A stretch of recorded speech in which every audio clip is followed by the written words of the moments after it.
तो कॉन्स्टिट्यूशन के बारे में उनको पता होगा, इंडियन कॉन्स्टिट्यूशन के बारे में। तो हमारे कॉन्स्टिट्यूशन में ना फंडामेंटल ड्यूटीज ऐड की गई थी इमरजेंसी के टाइम पे। उसमें से ना सर एक एच है 51A एच करके, जहाँ पे लिखा गया कि साइंटिफिक टेम्पर की बात की है, ह्यूमनिज्म और स्पिरिट ऑफ इंक्वायरी की बात की है। और साथ में हमारे पास फंडामेंटल राइट भी है, आर्टिकल 25 है, जो हमें कहता है कि हमारे पास धर्म को मानने का, उसको प्रोफेस करने का, प्रोपेगेट करने का अधिकार सबको है। मतलब आप इस्लाम चाहे, क्रिश्चियनिटी चाहे, बुद्धिज्म चाहे, जैसे बुद्धिज्म तो अभी सबसे ज्यादा कन्वर्जन तो बुद्धिज्म में ही हो रहा है इंडिया में।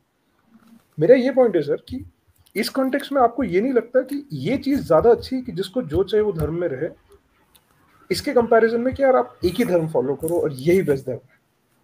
और मैं उसकी बात ही नहीं कर रहा कि मरने के बाद क्या होगा, मैं दुनिया में बोल रहा हूँ। Isn't this good कि अरे आपको जो फॉलो करना है करो। एक घर में एक एथिस्ट है, एक हिंदुइज्म फॉलो कर रहा है, कोई नमाज पढ़ रहा है, चिल कर रहे हैं, सब अपने हिसाब से चल रहे हैं, रादर देन फोर्सिंग कि अरे आप यही फॉलो करो, इसी को फॉलो करो। आपको क्या लगता है इसके ऊपर? मेरा यही क्वेश्चन था बस। जी सैम भाई, इंडियन कॉन्स्टिट्यूशन को रख के बात की, अगर आप करना चाहते हैं कर लें। क्या कहिएगा जी सैम भाई? सैम भाई आपकी, मुझे नहीं आ रही आवाज सैम भाई की। हाँ, उनकी आवाज ही नहीं आ रही, शायद उन्होंने सुना नहीं। चले मैं बात आप कर ही बता देता हूँ। दीजिए। हाँ मैं बात कर देता हूँ। ये मेरे सामने इस वक्त है द कॉन्स्टिट्यूशन 1949 में ये एक्ट आर्टिकल पूरा बना था एक, कि एच है उसका 51A ब्रैकेट एच की प्रोविजन है उसकी, to develop the scientific temper, humanism and the spirit of inquiry and reform. Islam का इसके साथ कोई कॉन्ट्रडिक्शन नहीं है। इस्लाम ये नहीं कहता कि जितने उस स्टेट के अंडर लोग आएंगे सारे के सारे मुसलमान हो, ठीक है? तो आप जो सवाल उठा रहे हैं वो इस्लामिक स्टेट के ऊपर किसी तौर पर भी उठ नहीं सकता। यानी अगर आप इस्लामिक स्टेट को देखते हुए, यानी इंडियन कॉन्स्टिट्यूशन को सामने रखकर और उसका कंपैरिजन करवा रहे हैं इस्लामिक स्टेट के साथ, तो इस्लामिक स्टेट के अंदर भी मदीना के अंदर यहूद और नसारा, बल्कि मजूस भी रहते थे अपने लॉ के, पर्सनल लॉ के मुताबिक।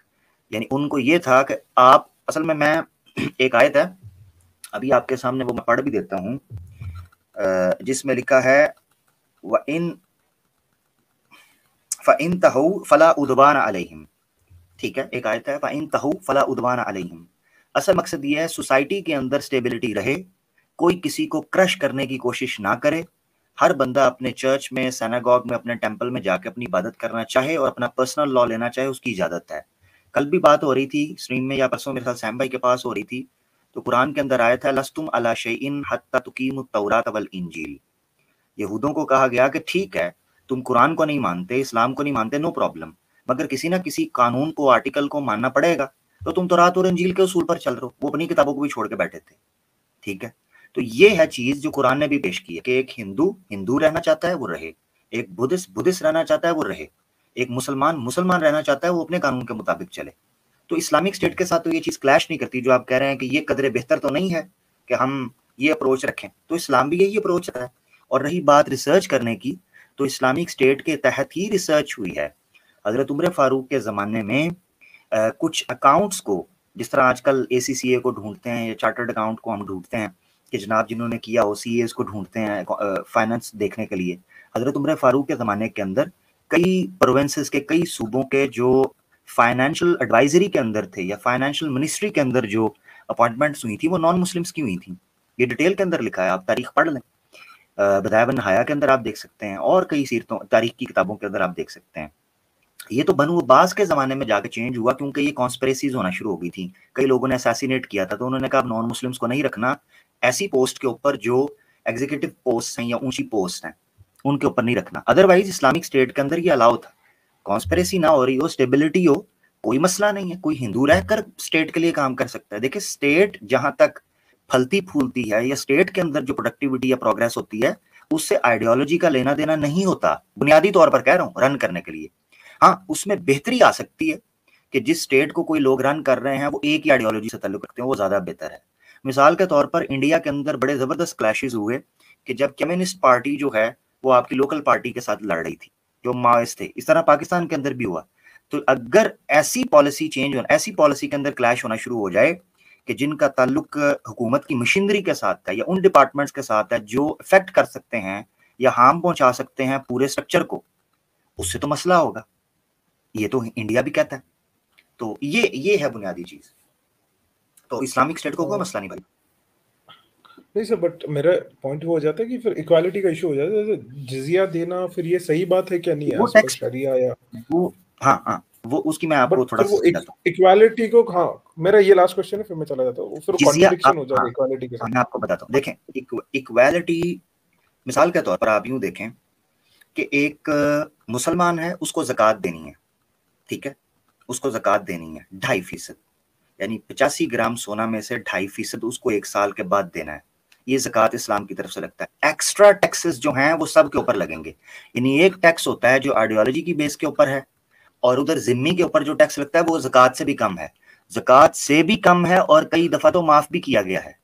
यानी अगर वो लोग जंग के अंदर शामिल हो जाते हैं तो कई दफा तो जिजिये को माफ भी किया गया कि आप मैन पावर दे दें। मिसाल के तौर पर कुछ ऐसे ग्रुप्स हैं कि उनके पास मैन पावर है मगर उनके पास फाइनेंशियली वो स्ट्रांग नहीं है, वो मैन पावर दे देते थे स्टेट को रन करने के लिए। मिसाल के तौर पर इंडिया के अंदर जो मुसलमान रह रहे हैं या इंडिया के अंदर जो हिंदू रह रहे हैं, स्टेट रन करने के लिए, रेवेन्यू जनरेट करने के लिए या टैक्स कलेक्शन के लिए आपको स्टेट रन करने के लिए पैसा तो चाहिए।